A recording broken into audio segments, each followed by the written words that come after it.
Welcome to Law Talk, the show that brings the Constitution and the law and the issues of the day into one venture. Good evening. I am James Barrett, Mark Malachowski, and who's our guest tonight? Dan Cocky's with us tonight, going to give us a fresh viewpoint. And Dan, what are we talking about tonight?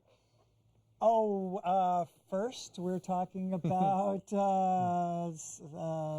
gun control. Gun control. Oh, gun control. That's a great subject. Well, come on. What part of gun control are we talking about, Mark? Well, the gun control legislation went to the Senate, kind of a deal they worked out so there wouldn't be a filibuster, and so they had to get 60 votes. And so that meant, I think, that the Democrats had to pick up 4 or 5 votes from the Republicans. But they couldn't even get the Democrats' votes. They lost 60-40.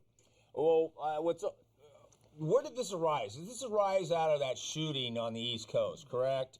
And the whole idea that we have to take the guns or control the guns so we can't have any more school shootings. Well, what happened, this was about background checks, right? And so they said, well, we want to do background checks and everyone gets a gun. And now this got tabled. It's not really, it's still kind of live legislation, but politically it doesn't look so good. But technically, or a parliamentary procedure, it's tabled right now. But I got a question. It seems that background checks would be a logical way to try to monitor who's purchasing the guns. What's the process today? Well, the process, there's a lot of background checks going on, but in some cases there's not background checks. At gun shows and between family members, there's not background checks. So Dan, what's the argument? Why are they saying that we shouldn't have this kind of legislation? I have no idea, James, but because what I've heard many times now in the media is 90% of the population supports background checks, supports some, increased level of gun control, and the politics of it is really hard to comprehend. But I just read recently that gun manufacturer stocks are way up. Right. Well, so you know that there's a little clue there. Yeah. Follow the money, Well, what I'm seeing out of this is all this gun control debate is all about a lot of people saying a lot of things for political reasons, but not really being able to follow through. And I understand the Senate, led by Harry Reid, has backed off because there's a lot of states that have senators that their clients and their supporters are all gun people, and they don't want to go even against the Democrats in their constituents in their own states to pass this type of legislation. So it seems a little hypocritical to be talking about it so much but not getting it done.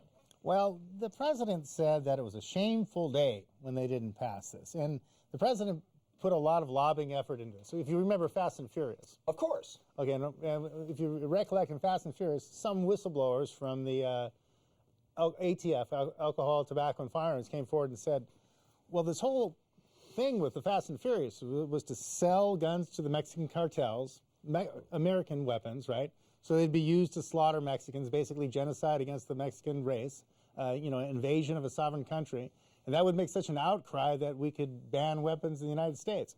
So this is what the ATF agents claim. Now, we don't know if that's true, but this seems like a pretty intense lobbying effort to stop guns, by invading another country, wiping out, innocent civilians. Well, it's interesting about Fast and the only reason it came to light is because a U.S. border agent got shot. And killed. And then it got by one of the weapons that were actually sold through the ATF. The ATF was involved, but we know the Department of Justice was involved. Well, Holder and what the ATF agent said, this was a Hillary Clinton, operation. Okay. Well, what's interesting is that so that's that a lot. That's blew over though. But that's that a lot. Blew over. But that's no one even talks about Fast. But that's a lot anymore. of lobbying. Okay, there's a lot of lobbying there. And the next lobbying effort was with the Newtown. Terrible tragedy. 20 children were killed. 6 teachers were killed, and so they wanted to use that crisis and say, okay, we should ban guns based on that. So a lot of lobbying effort went into banning guns on this thing. Yeah, so but it's surprising it didn't pass. But see, what I don't understand is why the president would spend so much political capital to try to pass laws when he was probably told by Harry Reid, don't do it. I mean, Harry Reid's not a fool. Even his state is pro-gun. Nevada's not exactly a bastion of anti-gun establishment. It's really not. Well, Harry Reid pretty closely with the National Rifle Association. Yes, he is very close. Yeah. So when you're talking about trying to get 60 votes in the Senate, that would be impossible to even come close if that many Democratic senators won't even vote for it anyway. In fact, Harry Reid didn't even want to bring it up. And so when he did bring it up, it was all limited to the background checks as opposed to banning magazines, the large capacity Well, the thing magazines. is, if you ban the magazines, assault weapons. they would run out because once you use a magazine, it goes away. Oh, yeah, that's that famous congresswoman out of which state was that? So, but I mean, there's a lot of political. Here, you invade another country. You invade Mexico. You have a dirty war with Mexico. You have this huge tragedy. You put all this political capital, and it just belly flops. So this can't be good for the president, as far as whether he's a lame duck or not. Well, I don't think that's a good idea because the president should not waste capital on something when he was told in advance that may be good short term to say how much you're anti-gun, but in the long term you're not. And you know that the current president, Mr. Obama, has been anti-gun since he was a Illinois senator, local senator, and a local activist. No, they had a picture of him shooting a yeah, shotgun. but that was just to show that he's a man. So Dan, I got to tell you, Dan, I look at this from a different perspective. I say, number one, yes, I don't want people that are mentally incompetent handling firearms. Two, I don't want people that are by their felony statute be out there handling handguns. Yes, we don't want criminals with handguns. But how do you take away handguns from the rest of the population that's totally, law-abiding? They handle their weapons properly. They store their weapons properly. And what do you do? How do you balance that? I don't think anyone's even proposing that. I know, but wait a minute. Really, the Originally, the topics are background checks and high capacity magazines. Now, Yeah, but that's what how they do you defend that? Really? I'm not saying that to defend that. What I was saying was that it started much broader than that. It started way broader than that, and they had to narrow it to that, and that still could not pass. Well, they're arguing against the background checks is that it will lead to registration, and what people are afraid of is that if the government knows where the guns are located, and you go, oh well, no one will ever talk about that. Oh, wait a minute, didn't that come up on the web where every single gun owner in a certain city was pinpointed on a map anyone could look at? So now that might have been good for the gun owners because then the thieves could go into the houses that didn't have any guns. Didn't have guns. On the other hand, it might be bad for the gun owners because if they're not home, they might break in and try to take their guns. Well, so, but obviously, just like if you have Obamacare, right? So anything you tell your doctor now is going to be public record. Of course. It's going to be 9 different agencies. It's going to be on a computer. I mean, I didn't know that. Oh yeah, that's part of the Obama. That's the whole thing. And then, but I mean, even totally reporting. I was going for some government contracts, so I had my bank account information and all this information. I gave it to the federal government, and then I get an email from them that that's been compromised for 6 months, and your social security number and your EI, these numbers, and that happens all the time. I'm not saying it's on purpose, but anytime you put all that private information on a huge database and you make it available to hundreds of thousands, not millions of people. Of course. All it takes is one little person to, in fact, they had people who, what they would do is they would leave, what do you call those little thumbnail, what do they call those?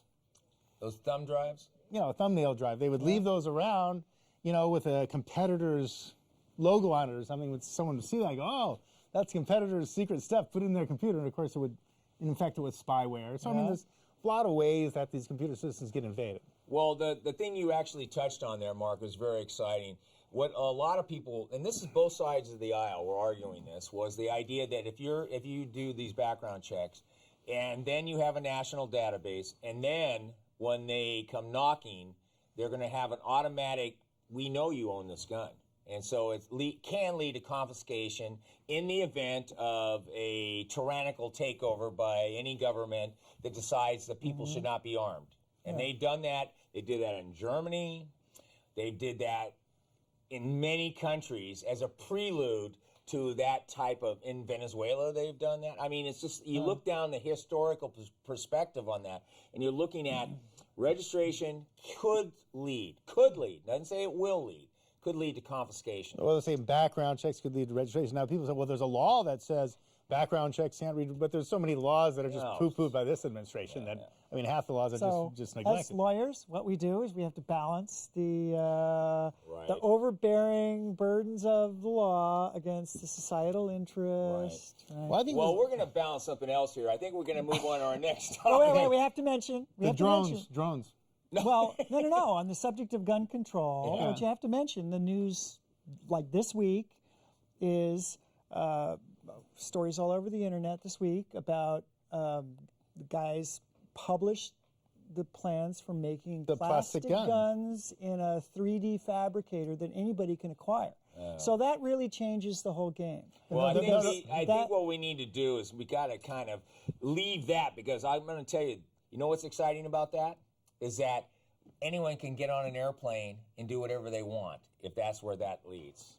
Do you believe that's what this is? This is the No, that's not. nature The of this? issue is that the action doesn't have a serial number on it. So usually the action, the trigger thing in the compartment there, that's what has the serial number on it. But with this plastic gun, it doesn't have a serial number, so it's untraceable. All right. That's the, I would Well, say- listen, that's the hey, issue. Mark, what's our next topic? The next, we got to move on to the Boston bomber. The Boston Miranda rights. His bomber. Miranda rights. And we're talking about the So- Chechens in Boston. Yeah. So what happened? Amongst Okay, us. the Miranda rights were put together. As an understanding that there was some of the seminal cases where the guy was slightly mentally challenged, I guess is the word for it, and he was interrogated and they got him to confess, and so or faced with violence or beating and beating people into confession. So that's what Miranda rights are about. The Fifth Amendment right against self-incrimination is constitutional. The Miranda is not. Miranda is a It's a created. it's a created what you would say a precedent, but it's not really a constitutional right. But what Miranda is supposed to protect is against a coerced confession based on the totality of circumstances. Yes. Okay, well, first of all, let's ask a simple question. Is Miranda a conservative or a liberal doctrine? Oh, good question. What do you think, Dan? I was just asking myself. I know, I was kind of curious what your opinion was on that.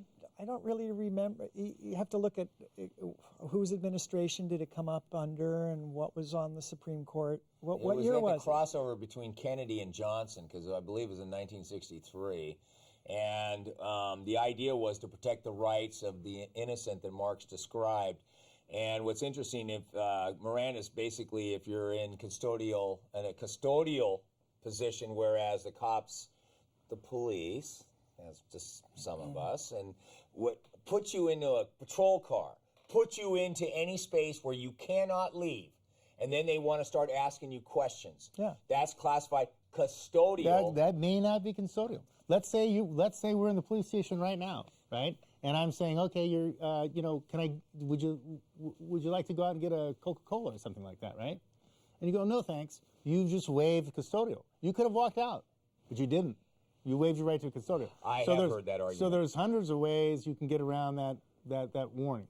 But what it was supposed to be was, if they're going to start questioning you and you do not have the freedom to leave, and that means the coercion that we mentioned a moment ago is the fact that you are stopped from departing that location. Then they begin asking you questions that involve what you've been involved with related to a crime or some conversation that could lead to your confession to committing a crime or admitting facts that you wouldn't want to admit normally. So what happened on this Boston bomber case? How did we get into this? Well, the story was the guy's in a bed, in a hospital bed. So was he being detained? No. Anyway, they're questioning him in the bed. And, for hours, right? Well, and they had 16 out of 48 hours. Yeah, I think they had 16 hours. 16 hours of questioning by the FBI. The FBI special team was questioning for And 16. what I read is that he had asked for a lawyer repeatedly. I don't know if that's true. That kind of makes it seem... No, he never asked for a lawyer. That's the FBI have that. That's There what you think. No. That's what and he was not asking for an attorney because he was talking right away because he was talking, well, not right away because he had to come out of He's it. a 19-year-old kid. Yeah. Right, so you would expect him to be talking. And we're not waterboarding him. Right. Okay, so what we have here is that, okay, there's certain paradigms here. Okay, so when he's in the hospital bed, he could be or could not be in custodial interrogation. I would say maybe that's 16 hours when you're interrogated. Yeah, it could be considered custodial. I mean, there's a bunch of cops around. But it wasn't all in a row. Right. They did it over a period of several different interrogations. Okay, so partway through this interrogation, and they were getting a lot of information. Oh, lots of information. A federal magistrate comes in and reads him his rights, gives him his Miranda rights. Was the FBI told they were coming? I'm not aware if they were or not. No, I understood that the FBI wasn't told that the federal magistrate and a district attorney from that district had come in there and surprised them in the middle of an interrogation set, and they were told, stop. And they immediately granted him his Miranda rights. They brought in a federal public defender, by the way, as well. It was not just 2 people, it was 3 people, plus their entourage of various federal workers, but it was the judge, a DA, and a public defender. I didn't know it was a federal magistrate, but just as an aside, if a Superior Court magistrate showed up, the FBI, said, get out of here, right? The FBI doesn't take orders from state government. But, right? no, they were ordering the FBI around. That's the thing. Well, they They can't. were told to stop. Okay, right now. so when a Jay Carney... Anyway, the point is, the kid got Mirandized. Correct. Right. Okay. And he shut up.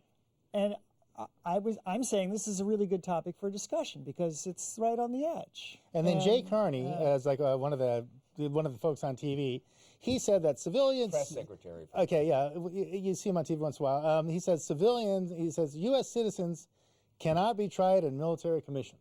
And so he said that's the reason he got Mirandized, because he can't be tried in military. So that was the legal from the administration. Well, they came up and said, hey, you can't try a U.S. citizen in a military commission, and so that's why he had to be Mirandized. Okay, they were trying to classify him as an enemy combatant. This is the deal. There was a toss-up whether he was an enemy combatant or he is a U.S. citizen, but that doesn't mean he can't be an enemy combatant. That's true. Especially when he brings terrorist acts to the streets of Boston in the middle of the Boston Marathon. Okay, so you can be a terrorist act. It was a terrorist act. But you can be an enemy combatant without being tried in a military commission. Of course, that's true as well. So, but he can also Mirandized. But there was, so here we go. So looking at it, there's a couple different things. If you're an enemy combatant, you can be subject to intensive interrogation. That's no correct. real limits. That's not what we're talking about. And yeah, that's true. Well, but we're changing the subject.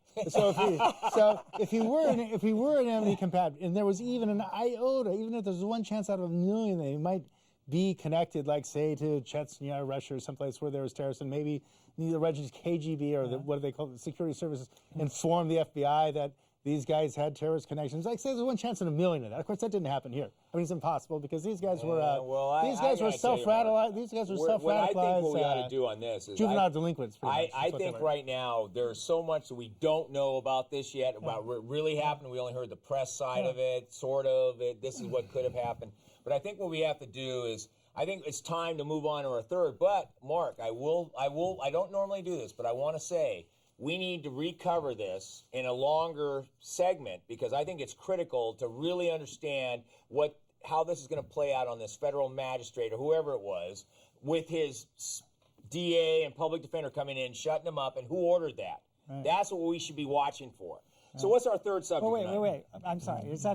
Here's the most important point of this whole story, is that on the side of the Miranda, okay, the reason it's a sensitive issue is because when you don't Mirandize and you're getting information, you are jeopardizing your evidence and you're jeopardizing your case. And it's an important case. Everybody wants this guy to be convicted. Okay, let's move on. That had to be said. Well, there was like 15 tons of evidence. They already had enough evidence to convict him right now before they even asked him one question. They were asking about terrorists on the outside. Yeah, okay. Mark, okay, blood test. Blood test.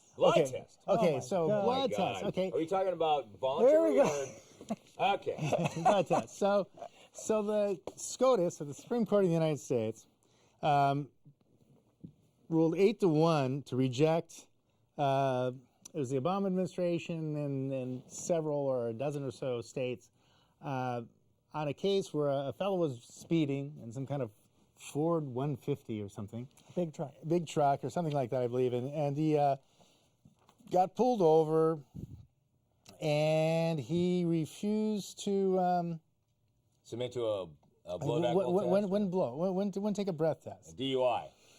So he's suspected of DUI. So they strapped him down. So they took him to a hospital and did a forcible blood draw. And they found out he was twice the legal limit. It was a .08, it was a .16, so he had a couple beers. And the defense argued, well, there's no warrant for this. Now, up till now, in general, if the cops want to give you a blood test, They can do it by force. They can force you. They can, and I know you've heard some stories about that. I've had a lot of stories about that. and also whether you're cooperating or refusing or not cooperating with a breath test, it's pretty subjective for the cops. I mean, if you blow into something, the cop goes, "You're not blowing hard enough." Yeah. Well, then they can force you to take a blood test because, I mean, the breathalyzer is a reasonably followable instrument. Well, do you realize in the state of California, technically you can refuse all tests? But what's happened is, and this is why across the country people have been arguing this for so long, because most states say you can refuse the test. California can refuse the test. But then they'll the take it police later. don't want it. But the police don't want to let you refuse the test. That's the issue, because they're going to lose the evidence in 12 hours. So if they don't take that blood right now, they're going to lose their evidence that will support their case for the probable cause to pull you over, because then you weren't drunk because we never got a blood test. And at best, you lose your license for a year, but you don't get a DUI. Is it really that hard to get a warrant? Can't you just get a phone call and get a warrant? No. No? There's not going to do that for every DUI that happens at 2 in the morning. Okay, so what When are happened? they don't have an automatic warrant issue. They're going to get that magistrate who went into the Yeah. Boston hotel. Especially if you're in Boston, there's going to be a magistrate right Okay, there. so what happens when you have a drink? Let's say you have a drink, and that's basically a 0.02% BAC, blood alcohol content. So let's say you have a beer, whatever you have, and so that's about a 0.02. Now your body, if your liver's working fairly well, eliminates about a 0.015% to a 0.02% per hour. So what the cops might argue is, like, every hour you're losing a beer in your bloodstream. So what they're saying is extension circumstances. Now what Exigent. Exigent circumstances. What Ruth Ginsburg argued was that in a case where a guy the cops were after a guy. He pulls into his driveway, runs into his house and locks the door. Cops come and break down the door, right? And then they take him and they do a blood test on him. And the guy said, "Well, wait, you didn't have a warrant to break down the door." Well, Ruth Ginsburg said, "Well, driving a vehicle while you've been drinking alcohol is like detonating an atomic bomb. That's how bad it is, That was before Mothers Against Drunk Driving. Yeah, so that was Probably. but that was the line of reasoning on that one, where you can break down the door, you can take the blood, but this is a big reversal of that. So my question for you, Mark, which I didn't get an answer to, is what was actually so outrageous about this case that they reversed? Because I didn't understand. No, because this is what and I haven't studied this case thoroughly. I haven't read any decision on it, but from the take of the various media outlets, it's all about the fact that it's going back to the Constitution. And the Constitution says you're not supposed to be able to have your rights taken, especially self-incrimination. Without a warrant. Giving a blood test is a self-incriminating act, and that you're doing it by force, which means if I were to tie Mark down, flip the board up, and start pouring water down and saying, "Mark, have you been drinking?" you would... Technically, that wouldn't be allowed, but they're saying the invasion of your body with a blood test is similar. No, you're absolutely wrong. Okay, you're completely wrong, Jim. Okay, it's got Jane, you ignorant slut. it's got That's what I thought you were going to say. It has absolutely nothing to do with the Fifth Amendment or the right against self-incrimination. No, it's a fourth. It's a Fourth Amendment unreasonable search and seizure issue. Well, yes, I agree with that. Okay, but it's I not hope just so, that. because Okay, so how did Scalia vote on this? I mean, I don't know. strict- Mark, why don't you tell me? I don't know. I don't know who the one. I don't know who the one against, but It was 5. One percent equals 8 to 1. 8 to 1. But 8 to 1. That means but you got the whole panel. Sotomayor wrote the majority opinion, so I mean that's pretty. Well, they have to give her something. She was appointed by the president. So I mean that's what they said here is that. So, but she went back to the totality of circumstances, right? And they're saying just how huge of a deal is this that you've got to take this, that this guy's alcohol is dissipating, that you got to invade his body now. And what they said, the compelled intrusion into the human body, that violates privacy interests. So I think what you had, the conservatives were kind of saying, well, look, this police power is kind of run amok, so kind of the conservatives are for it. Wait a minute, And then you have the liberals who are, like the privacy because they like that huge privacy. Well, then I'm going to ask the question: is this a liberal or a conservative ruling? that was my question. Yeah, that's a question. I mean, where are we on this? I think it's a I thought reason. it was a surprisingly liberal ruling protecting drunkards. You're completely wrong. You're absolutely Well, wait a wrong, minute. Dan. It's a conservative ruling because it's in favor of the Constitution. And liberals like to write the Constitution new every day with like a it's a living chalkboard. document. With a chalkboard. I mean, the liberals it's a chalkboard Constitution. It's like, it's like, I promise to pay you $10 a week, but no, I'm going to pay you $1 a week because Hey, what can you say?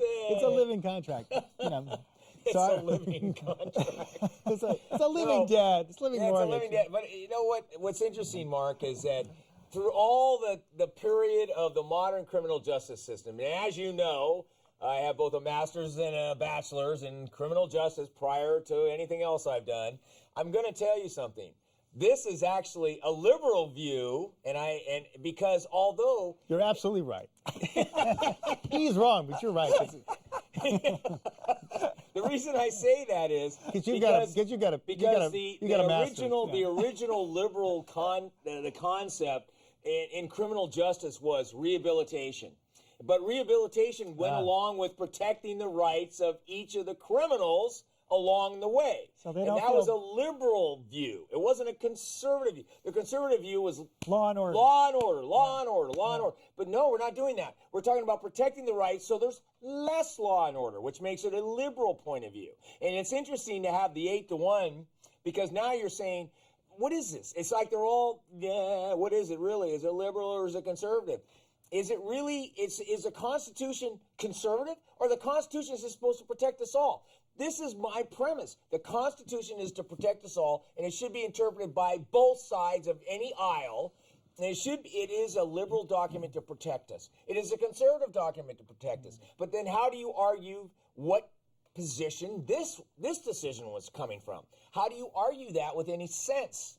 I mean, this is why Dan and I, we look at each other and there's a little conflict. No, but I think it's for different reasons. I think the liberals voted for it because it's a privacy issue, and there is nothing in the Constitution. There's nothing in the Bill of Rights that talks about privacy, which is the living document concept. Yeah, so that's like kind of a chalkboard kind of constitutional thing, and so the liberals love that because it's like, okay, we just we'll recreate it. We wrote because like.